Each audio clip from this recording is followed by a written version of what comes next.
A Lígia Clark é uma artista fundamental para a arte brasileira. Ela é um dos nomes que inauguram as linguagens contemporâneas e partem de uma pesquisa ainda influenciada pelo moderno, por uma utopia moderna, por um universalismo moderno, ou seja, um tipo de discurso que se dirigia para qualquer pessoa, generalizava mesmo, né, os entendimentos de arte, de individualidade, de subjetividade.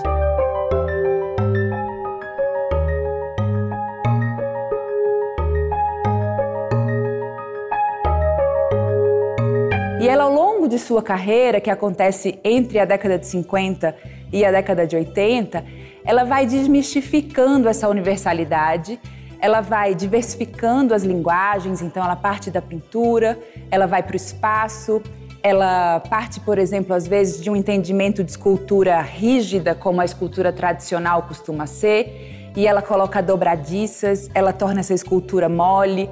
Ela convida todas as pessoas a participarem, a manipularem as obras e a se tornarem co-criadoras das obras.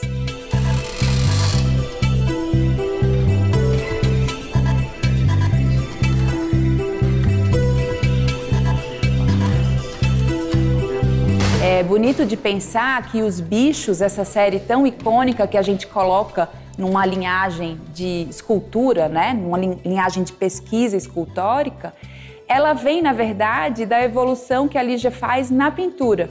Porque essa pintura, que deixa de ser janela de representação, que vira superfície, que vira plano, no momento subsequente, ela quer ganhar o espaço, ela quase como é vomitada, né? Despejada no espaço.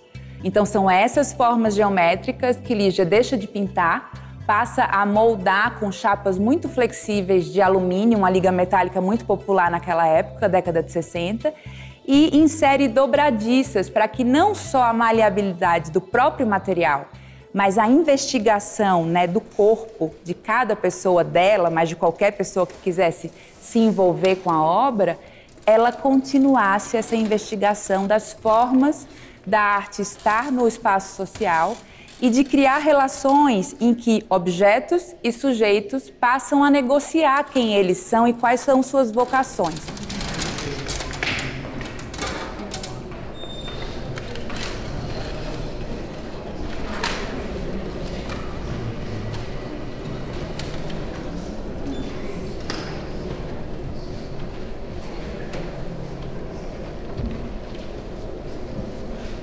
A pesquisa sobre participação de Lígia Clark, depois dos Bichos, ela continua em algumas séries importantes. Trepante, da qual a gente selecionou essa obra emblemática aqui para o centro dessa sala, é um desses passos em que os bichos, originalmente feitos com dobradiça, eles deixam de ter dobradiça, é o que Lígia chamava de bichos invertebrados, e ela segue querendo ver essas criaturas sendo mexidas, só que para isso ela toma partido da flexibilidade desse próprio material, quando recortado em faixas circulares, né? Como se ela fizesse um corte todo radial numa chapa de metal e com isso fizesse essa espécie de medusa, né? E aí ela chega numa série também importante, que é a série das obras moles. As obras moles, elas são feitas com um tecido, na época, muito usado em chão de fábrica, esse tecido emborrachado preto. Então, com o mesmo desenho de corte dos trepantes, Lígia faz essas formas e distribui isso, né? Faz com que as pessoas levem isso com elas, vistam como uma roupa, uma espécie de cachecol e vivenciem essa experiência, que no fundo é o que amarra, né, esse grande desejo criativo de Lígia Clark.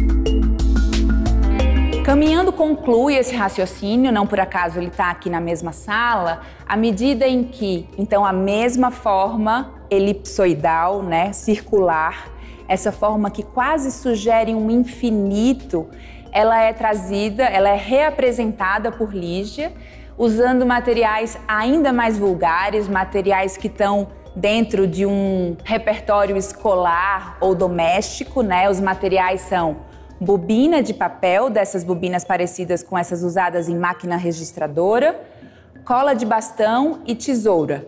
Lígia convida as pessoas, então, a fazerem um passo a passo, né? Ou seja, a atividade dela como artista é a de quem escreveu as instruções de um jogo aberto que pode ser ativado por qualquer pessoa.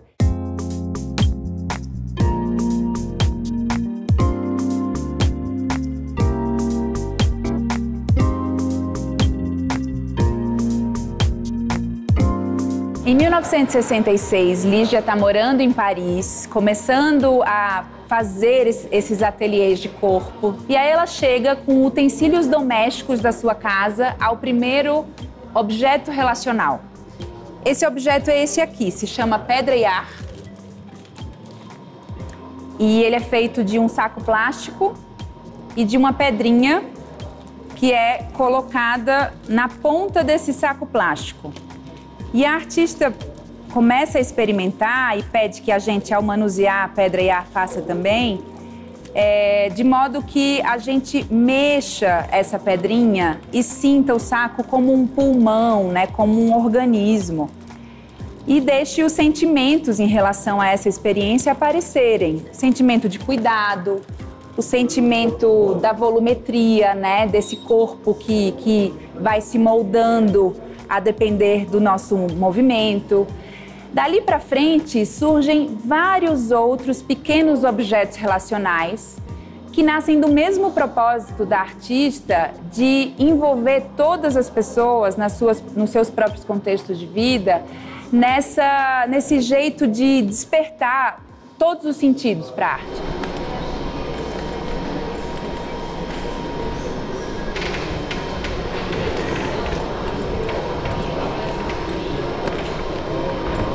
Esse sujeito moldado na modernidade, ele está alienado, ele está embotado pelo produtivismo, né? Pela hiperconexão. Bom, se Lígia vivesse o presente, ela ia ver que tudo só se agravou, né? Quer dizer, que diante da hiperconectividade, diante de tantas telas, diante de tanto imediatismo, a percepção, né, a sensibilidade é um nosso grande desafio. Então ela já estava falando disso e ela já estava querendo convocar, através da produção artística dela, as memórias do corpo, os sentidos do corpo. Porque é dali que ela acreditava que vinha um sentido micropolítico da sua arte, né? Uma arte que quer liberar o corpo, que quer convocar a expressividade, que quer convocar que as pessoas se situem na sua realidade e que se coloquem publicamente.